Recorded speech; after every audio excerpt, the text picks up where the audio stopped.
मंडळी नमस्कार, मी रिनेश रंजन. आपण पाहत आहात बातम्यांची बातमी. मंडळी, मोदीजी फार गमतीशीर पंतप्रधान आहेत, आपल्या देशाला लाभलेले. आपण फार नशीबवान आहोत. कारण माहितीये का मंडळी, 2014 पर्यंत त्यांचं काही वेगळंच होतं, 2014 नंतर त्यांचं काही वेगळंच आहे. त्याचा अर्थ असा की तुम्ही करण थापरनी त्यांचा इंटरव्ह्यू घेतलेला पाहिला असेल. ते मध्येच इंटरव्ह्यू मधून उठून गेले. त्यांना एकदम तहान लागली. काही प्रश्न असे केले त्या करण थापरनी की मोदी साहेबांना तहानच लागून गेली. 2002च्या दंगली बिंगलीबद्दल ते काहीतरी गोधराबद्दल बोलले होते. तर मोदीजी एकदम घाबरल्यासारखे झाले आणि वन ग्लास वॉटर वगैरे इंग्लिशमध्ये काहीतरी म्हटलं, ते पाणी पिले आणि त्यांनी ते कानातलं ते काढलं, ते इयरफोन काय जे असतात ते आणि बड्स, आणि मग ते डायरेक्ट चालायलाच लागले. करण थापर पाहतच राहिले की अरे ते हे काय झालं. मंडळी, अशा प्रकारे इंटरव्ह्यू मधून उठून जाणारे पहिले पंतप्रधान असतील आपल्या भारताचे, देशाचे, ते म्हणजे नरेंद्र मोदी साहेब. आता मोदी साहेबांना माहिती आहे का मंडळी, त्यांना एकच गोष्ट आवडत नाही. त्यांना आवडत नाही प्रश्न. तुम्ही प्रश्न करू नका. आणि मोदी साहेबांनाच नाही हो, प्रश्न कुणालाच आवडत नाही. तुम्ही लगेच कुणाला प्रश्न करा, तो तितर बितर होऊन जातो माणूस. प्रश्न कुणालाच आवडत नसतात. इव्हन कशाला प्रश्न, अर्थात टीचरनी सुद्धा क्लासरूम मध्ये प्रश्न केले तर ते कुणाला आवडतात? ते त्यालाच आवडतात ज्याला त्याचं उत्तर येत असतं. मंडळी, कळलं तुम्हाला आता मला म्हणण्याचा अर्थ काय आहे? ज्याला प्रश्नाचं उत्तर माहिती असतं किंवा त्याला उत्तर देण्याची इच्छा असते, ते उत्तर चुकीचं का होईना, पण त्याला उत्तर देण्याची इच्छा असते, त्याच माणसाला प्रश्न आवडतात. एव्हाना प्रश्न करणं कुणालाच आवडत नाही. म्हणून मोदीजींनी आता नवीन फंडा काढला. पूर्वी काय होतं, काही वर्षापूर्वी काय होतं, अर्बन नक्सल. जितने भी सवाल करने वाले लोग हैं सब अर्बन नक्सल है. मग एक शब्द आला, देशद्रोही. कुणी काही प्रश्न केला चांगल्याबद्दल, आता मला सांगा राव, साधी गोष्ट आहे, प्रश्न कुणाला करेल हो? प्रश्न ज्याच्याकडे सत्ता आहे त्यालाच करेल की नाही? मी माझे आदरणीय सन्माननीय अंधभक्त जेवढेही असतील, अंधभक्त नाही बिचारे, ते त्यांचा दोष नाही, त्यांच्या मेंदूचा दोष आहे. त्यांना ते थोडंसं त्यांचा आयक्यू कमी असल्यामुळे त्यांचा प्रॉब्लेम आहे तो. तर ते बिचारे भक्तच म्हणावं त्यांना, अंधभक्त नाही. कशाला उगाच त्यांना बोलायचं बिचारांना. त्यांना काही त्यांना हे सगळं समजतच नाही की प्रश्न कुणाला करणार आहे. प्रश्न सत्ता पक्षाला करेल ना? प्रश्न सोनिया गांधीला करणार आहे का? प्रश्न राहुल गांधीला करणार आहे काय? प्रश्न प्रियंका गांधीला करणार आहे काय? प्रश्न कुणाला करायचे असतात? अरे प्रश्न ज्याच्याकडे सत्ता असते, माफ करा, ज्याच्याकडे पॉवर असते त्यालाच प्रश्न करायचे असतात ना. मला एक सांगा राव, की मला जर टीसी पाहिजे आहे माझी किंवा माझ्या मुलाची, तर मी काय त्या एक्स प्रिन्सिपलला टीसी मागायला त्याच्या घरी जाईल का? जो रिटायर्ड झालेला आहे तो, की जो आता करंट त्या शाळेमध्ये असेल त्यालाच मी टीसी मागेल ना? त्यालाच मी दाखला मागेल की नाही, लागत असेल तर? कुठलीही गोष्ट साधा सरळ गणित आहे. मग काय तर प्रश्न केला की अर्बन नक्सल, प्रश्न केला की देशद्रोही, प्रश्न केला की हे मुसलमानांचे सोबती आहेत, इनको पाकिस्तान भेज दो. अबे सबको पाकिस्तान भेज दो, तुम अकेले रहोगे क्या यहाँ पे? पाकिस्तान के चक्कर में तुझा सवाल है सबसे बड़ा. आता हिंदू मुसलमान थोडासा शिळा झालेला विषय आहे. राम मंदिरात चोरी झाली, या चोरीमुळे साला पुन्हा डोक्यावरती टेन्शन आलं. तर मग आता आता आता प्रश्नच राहिला नाही. मग आता 15 ऑगस्टला भाषणात काय बोलायचं? तर मग आता प्रश्न आणला, दिमागी नक्सल. वा, काय शब्द, भयंकर शब्द आहे, शोधून काढला मोदींनी. दिमागी नक्सल. बहनों और भाइयों, ये दिमागी नक्सल को ठीक करना होगा, उन्हें आइसोलेट करना होगा, उन्हें पहचानना होगा. अबे भाई, किसको पहचानना होगा? किसको पहचान रहे हो आप? उन्हीं दिमागी नक्सलियों के नाम पे आपने रात को 12 बजे रील बनाई थी, मोदी जी.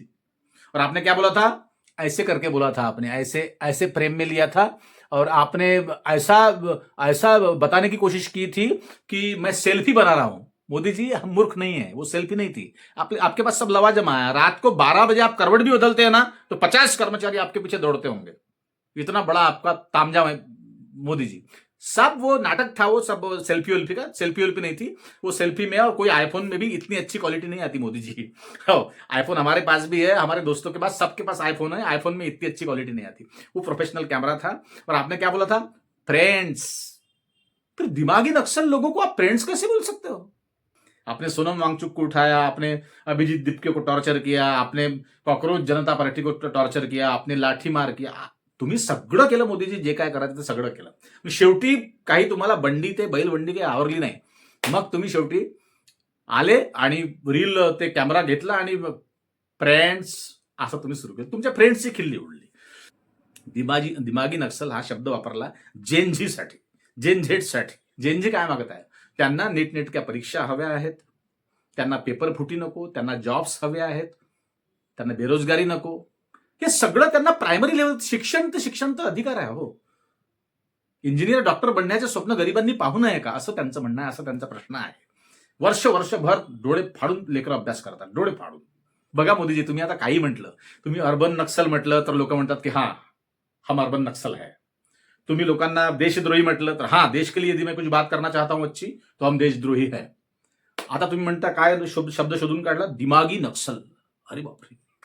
तुम्ही पूर्वी एक शब्द शोधून काढला होता, आंदोलन जीवी. याने काही फरक पडणार नाही. आता लोकांना कळलं आहे. लोक येडे झाले होते धर्माच्या नावावरती, हिंदू मुस्लिम हे ते सगळं. आणि कालही मी त्या एका माझ्या पार्कमध्ये मंदिर आहे जिथे मी सकाळी फिरायला जातो. तुम्हाला गंमत वाटेल राव, गंमत वाटेल, तुम्ही जरा लक्ष द्या. मी अंधभक्तांना सोडून द्यावं, ते साले येड जवे, त्यांच्या मागे लागू नका तुम्ही. त्यांचं डोकं बोडकं ठिकाणावर येईल, त्यांच्या जेव्हा गुबड्यावरती बसेल तेव्हा त्यांचं डोकं ठिकाणावर येईल, त्यांच्या मागे लागू नका. काल मी माझ्या पार्कमध्ये माझ्या घराच्या शेजारी पार्क आहे, बगीचा आहे, तिथे मी फिरायला गेलो, नेहमीच जातो. पण तिथे सेंटरला मंदिर आहे, तर त्या मंदिरामध्ये वगैरे मी जात नाही, एखाद्या वेळेस बसतो जाऊन, असं मला बरं वाटतं तिथे बसायला. तर काल मंदिरामध्ये काल नाही, रविवारची ही गोष्ट आहे, सकाळची 9:30-10ला मी गेलो असेल, उशिरा गेलो होतो फिरायला. तर तिथे चालू होतं मंडळी. तुम्हाला माहिती आहे का, त्या घोषणा देतो आपण, सगळं ते एखादं प्रवचन किंवा एखादं काही भजन वगैरे आटोपलं म्हणजे आपण बोलतो ना, सद्गुरुनाथ महाराज की जय, सब साधू संतन की जय, पुंडलिक वरदा हरी विठ्ठल श्री ज्ञानदेव तुकाराम, असं म्हणतो ना आपण. त्याच्यामध्ये एक घोषणा शेवटची होती मंडळी. तो जो बाबाजी तो जिथे बसला होता तो काय म्हणायचा, तो म्हणायचा हिंदू, बाकी इतर मागून काय म्हणायचे माहिती का, हिंदू खतरे में है, हिंदू खतरे में है, हिंदू खतरे में है. मी फिरताना, ट्रॅकवर फिरताना मला ऐकू आलं, हिंदू खतरे में है, हिंदू खतरे में है. मला थोडंसं ओझरतं ऐकू आलं. तर मी ते माझं फिरणं सोडलं आणि मी मंदिरात जाऊन बसलो. तिथे कोणीच नव्हतं सभामंडपामध्ये. ही मंडळी आतमध्ये होती, मंदिराच्या आतमध्ये. तर मला ना कुणाला विचारू, कुणालाही, की हिंदू खतरे में का म्हणता येते.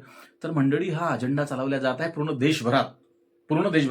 आणि तुम्ही मध्यंतरी हिंदू संमेलन वगैरे पाहिलं असेल मंडळी, नुसतं डोळे झाक, म्हणजे डोळ्यात धूळ फेकणं सुरू आहे लोकांच्या.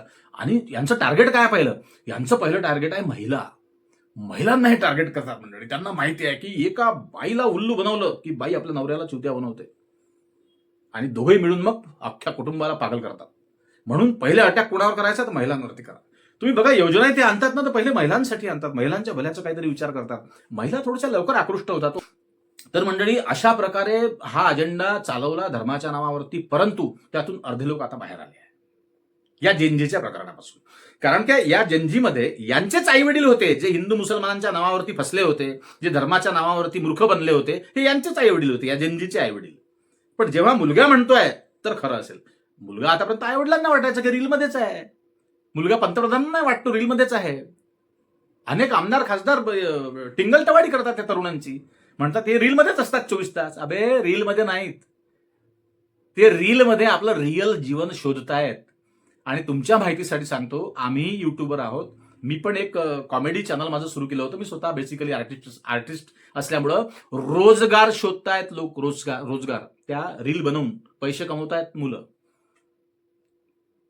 रील नुसतं काय, रील असा थोडं स्वतःचा थोबडा मुस्काट दाखवायसाठी रील बनवत नाही. अनेक शेकडो तरुण, हजारो तरुण तरुणी यामधून पैसे कमवत आहेत.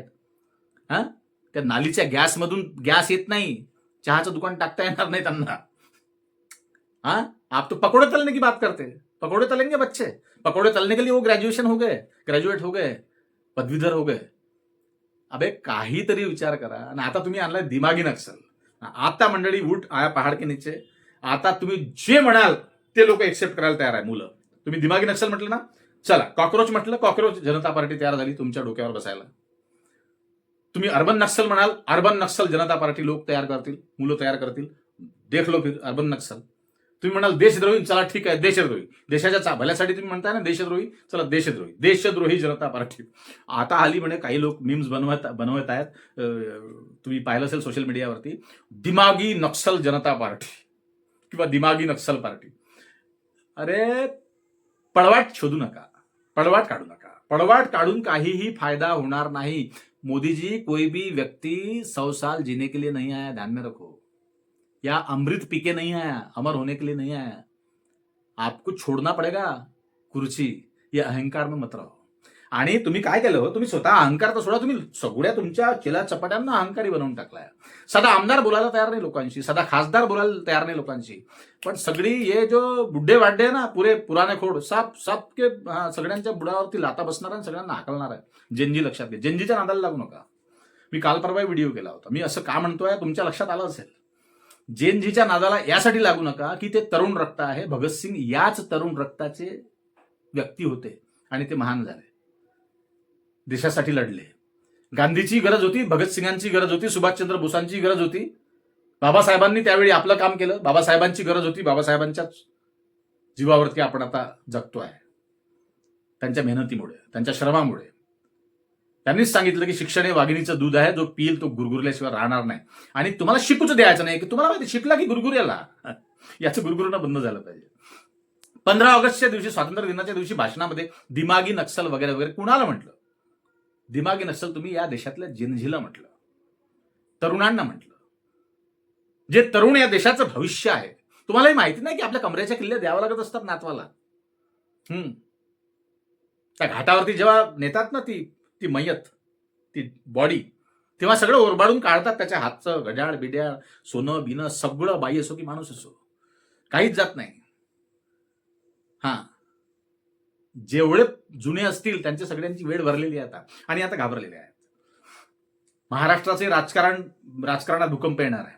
शिवसेनेची केस चालू आहे कोर्टात, Shiv Sena crisis, Shiv Sena symbol hearing सुरू आहे. कपिल सिब्बल साहेब लढतायत शिवसेनेची ती केस.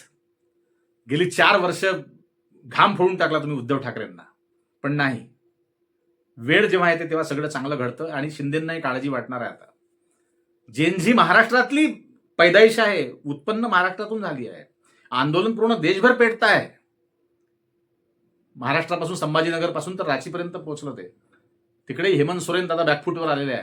काँग्रेस असो की बीजेपी, कोण, हे बघा सगळ्यांनी डबे भरण्याचं काम केलं आहे. काँग्रेसवर ही पाळी का आज आली आज विपक्षात बसण्याची? तर त्यांनीही नालायकपणा केला होता, त्यांनीही लुटारूपणा केला होता, त्यांनी देशाला अख्खं खाल्लंच आलं. आज जिधारसे जिकडून लचके तोडायचे तिकडून देशाचे लचके तोडले. आणि आता हे आले लचके तोडायला धर्माच्या नावावर, देवाच्या नावावर, श्रीरामाच्या नावावर. अबे राम सगळ्यांना माहिती आहे, आमच्या घरी आमच्या मनात आहे. आम्ही पूजापाठ करतो दररोज, आम्हाला सांगण्याची गरज नाही. आम्ही हिंदूच आहोत, सगळे हिंदूच आहे. हा देशच हिंदूंचा आहे. तुम्हाला नव्यानं शिक्का मारण्याची गरज नाही. आणि 2014च्या पहिले की आम्ही नागडे फिरत नव्हतो बिना चड्डीनी रस्त्याने. सगळ्यांना सगळं कळतं. ज्यादा शांतपत्ती नाही चलेगी म्हणते कोण? जेनजी. अभिजित दिपके, सौरभ दास, ती कोण, तो आशुतोष रांका, असे सगळे ह्या रत्नाती सिंग, या सगळे मुलं मुली हे आले आहेत आता पुढे. आणि तुम्ही त्यांना दिमागी नक्सल म्हटलं, फार चांगलं केलं. आता कॉक्रोच जनता पार्टीनंतर दिमागी नक्सल पार्टी येणार आहे, लक्षात घ्या, उरावर बसायसाठी. आणि त्यांचं अभियान काय आहे? स्कूल ठीक करो, स्कूल से सुरुवात, स्कूल ठीक करो. काय आहे? एवढ्या बकाड्या हाकलताय त्या भाषणांमध्ये. इतने किलोमीटर का मैंने हाईवे बनाया, स्पेस टेक्नोलॉजी, मैं अपने चेंबर में बैठ के देखता हूं गड्ढा कहां पे. बापरे, चेंबर मध्ये बसून गड्डाही दिसतो? हो, स्क्रीनवर दिसत असेल. काय फोकणाऱ्या, काय बाताड्या साल्या त्या. 160 के स्पीड से मैं मर्सिडीज में बैठा मेरी एमडी के साथ में, तो मैंने बोला मुझे कुछ वो समझता नहीं, मैं कुछ उसका कुछ एक्सपर्ट नहीं हूं. मैं चाय पीऊंगा गाड़ी में, चाय यदि एक बूंद भी गिर गई तो आपके पैसे नहीं मिलेंगे. चाय नहीं गिरी 160 के स्पीड में तो रोड अच्छा बना. काय तर्क देता है वो, काय तर्क देता है. एक बार मोदी जी और हम एक मेज पर बैठे थे और दुबई के राजा आए और बोले कि मोदी जी एक काम करो, भाई साहब को एक्सपोर्ट कर दो 6 महीने के लिए दुबई. इथे लोक मीम्स बनवत आहेत, रील्स बनवत आहेत, उड्डाण पुलाच्या पुलं खचले आहेत. काय फोकणाऱ्या, काय बाताड्यान, काय ते नुसतं तुमचं थोतांड, नुसतं फेकाफाकी, नुसतं खोटं बोलणं, खोटारडेपणा.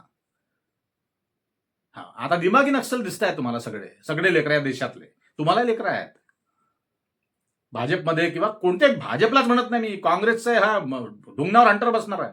जर सत्तेवर आल्यावर नाटक केलं काँग्रेसनी, त्यांच्या डुंगणावर रट्टे बसणार, लक्षात घ्या. रट्टे बसेलच. आता पोलिसांच्या हातून तुम्ही रट्टे मारताय ना लेकरांना, त्यांची डोकी फोडली तुम्ही, त्यांना आंधळ केलं तुम्ही अश्रुधुरांनी. गरिबांचे लेकरं होते, तिकिटासाठी पैसे नव्हते दिल्लीला जंतर मंतरला यायला, त्या कॉक्रोच जनता पार्टीच्या आंदोलनाला यायला. आले ते लेकरं. एक पाहिला ना व्हिडिओ तुम्ही की शेंगदाण्यासोबत काहीतरी तो पोरगा खात होता, गुळ आणि शेंगदाणे. डबे बिबे तर नंतर ते स्विगीनी आणि ते झोमॅटोनी ते लोकांनी पाठवले, त्याच्यातही तुम्ही शक केला. त्याही लोकांना तुम्ही अडवलं की जेवण कोण खाना कोण भेज रहा है, हा विदेशी फंडिंग आहे. अबे कशालाही विदेशी फंडिंग, कशालाही काही, कशाला लोकांना तुम्ही मूर्ख एका हातपर्यंत बनवाल. कायम मूर्ख नाही बनवू शकत लोकांना. आता काही अंधभक्त आहे म्हणून सांगा, हे अंधभक्त यांचे टाळक्या जाग्यावर आले. आता शेतकऱ्यांमध्ये बरेच अंधभक्त होते, त्यांचे टाळक्या जाग्यावर आले. साला घे बियाणं टाकलं जमिनीत निघालच नाही, घे डोकात तिकडे पेरत बसता आल्या. हे असे अंधभक्त. बियाणं खराब निघाला, थुतनाड त्या दुकानदाराला जाऊन केस टाका, त्याच्यावर केस करा. तुमच्या परिसरातल्या आमदाराची कॉलर पकडा, साल्याची द्या दनादन त्याच्यावर. बियाणं असं कसं खराब दरवर्षी बियाणं निघते? त्या कपाशीचं बियाणं वर्षानुवर्षापासून खराब निघत आहे. कोणता रोग आहे कपाशीवर तो अजून कुठे कुठे आहे? ते शेतकी तुमचं ते कृषी खातं, कृषी मंत्रालय कुठे आहे? काय झोपा काढायला, काय साले निवाले मारायला त्यांना ते ऑफिसर बनवलं का तुम्ही? शेतकऱ्यांच्या बांधापर्यंत कुठल्या तरी जातो का कृषी अधिकारी? जात असेल तुमच्या परिसरात तर कमेंटमध्ये सांगा मंडळी. अबे भोकांड्यांना नुसते गावात नुसते त्या ग्रामपंचायतमध्ये जाऊन बकर बकर करता. अबे काही बोला ना, थुतनाळ तुमच्या. अबे अर्ध्या शेतकऱ्यांमुळे पूर्ण शेतकऱ्यांचं नुकसान होत आहे तुमच्यामुळे. नुसतं जय जय रामकृष्ण हरी, जय जय रामकृष्ण हरी देगा पलंगावरी होणार आहे का? तुम्ही अबे दिमागी नक्सल तर हे तुम्हीच आहात खरे. दिमागी नक्सल तर मोदी साहेबांनी अंधभक्तांना म्हणायला पाहिजे, ज्यांचा मेंदूच साला काम करणं बंद झाला. साला मेंदू आहे, खोका आहे, की साले गोमूत्र पितात रोज, की साले शेण खातात माहिती नाही. अबे सुधरा. हा देश कुण्या एकट्याच्या बापाचा नाही, हा देश आपल्या तुमच्या आमच्या सर्वांच्या बापाचा आहे, लक्षात घ्या. हिंदू मुसलमान शीख ईसाई सगळ्यांचं रक्त सांडलेलं आहे मातीत. हा देवाच्या नावावरती ते ऐकलं मंदिरात मी झाला पागल, हैराण होऊन गेलो मी. घरी येईपर्यंत विचार करत राहिलो, हिंदू खतरे में. ही काय घोषणा असते का, हिंदू खतरे में? काही शिकवताय तुम्ही त्या बायकांना, त्या मूर्ख बनवतायत. चालणार नाही, लक्षात घ्या. म्हणजे तुम्हाला काय वाटतं कमेंटमध्ये नक्की सांगा. आणि हा दिमागी नक्सल आता काय जादू करेल ते माहिती नाही, पण दिमागी नक्सलमुळे महाराष्ट्रातही अनेक मंत्र्यांचे, अनेक आमदार खासदारांचे दाबे दणाणले आहे. त्यांना माहिती आहे दिमागी नक्सल साला आपला हिशोब घेईल पहिले आपल्या ऑफिसमध्ये येऊ. बता रे ये रोड किसने बनाया, चल बता ठेकेदार काय, साले गड्डे काय, साले तेरे को उसी गड्डे में डालूंगा, असे म्हणेल हे. कोण? दिमागी नक्सल. तुम्हाला काय वाटतं कमेंटमध्ये नक्की सांगा मंडळी. भरभरून लाईक ठोका आणि व्हायरल होऊ द्या या व्हिडिओला. पुन्हा भेटू, तोपर्यंत नमस्कार. जय हिंद, जय महाराष्ट्र.